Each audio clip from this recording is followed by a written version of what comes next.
Alors, Kiki de Montparnasse, c'est une pièce musicale, c'est du théâtre musical. C'est une pièce qui retrace la vie de Kiki de Montparnasse, qui était dans le Paris de l'entre-deux-guerres, dans le Paris des années folles, entre 1920 et 1930 à peu près, on va dire.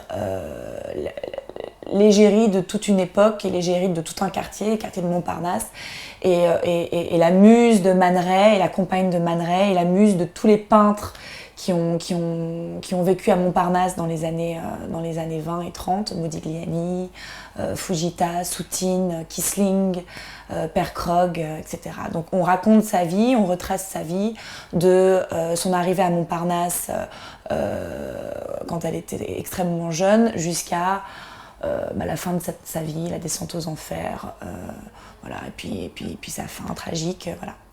C'est une pièce avec des chansons originales composées par Reinhard Wagner et Franck Thomas et des scénettes dont j'ai fait l'adaptation avec Jean-Jacques Benex, le metteur en scène, qui sont tirées de ses mémoires qu'elle a écrites à 28 ans, qui s'appelaient Souvenirs retrouvés. Voilà. Voilà, vous savez tout.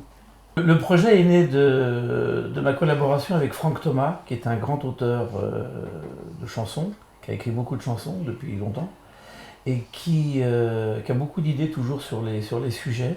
Et un jour, je lui ai parlé de faire quelque chose. Au départ, j'avais l'idée de faire quelque chose sur un autre sujet, qui était pas la bombe caoutchouc, comment elle s'appelle La Goulue. La Goulue. Et la Goulue que tout le monde connaît, Lautrec, le Paris du Moulin Rouge. Et Franck m'a dit, c'est pas un sujet, et je crois qu'il avait raison. Il m'a dit, ce qui serait en revanche un bon sujet, c'est Kiki de Montparnasse. Et là, on s'est mis à écrire des chansons, lui et moi. C'est-à-dire qu'en général, il m'envoie des textes. Lui, il a une manière assez simple de travailler. Il lit un livre, en l'occurrence les mémoires de Kiki, et tout d'un coup, il y a un mot qui lui parle, et de ce mot, il tire une chanson. Ça peut être la rue Vavin, ça peut être le carrefour Vavin, ça peut être Montparnasse, ça peut être n'importe quoi. Et tout d'un coup, à partir de ce mot, il a une espèce de sens comme ça de la prolifération qui fait que ça vient, que ça jaillit. Il écrit des textes de chansons, mais qui sont quand même des textes qui peuvent faire 3, 4, 5 pages. Et moi, j'extrais de ces textes ce que je considère comme une chanson. Et après, je fais les musiques. Et donc, on en a écrit 24, 25, et on a dû en garder une quinzaine pour le spectacle. Pour Kiki de Montparnasse. 12, 13. 12, 13, voilà. 13, ça porte bonheur.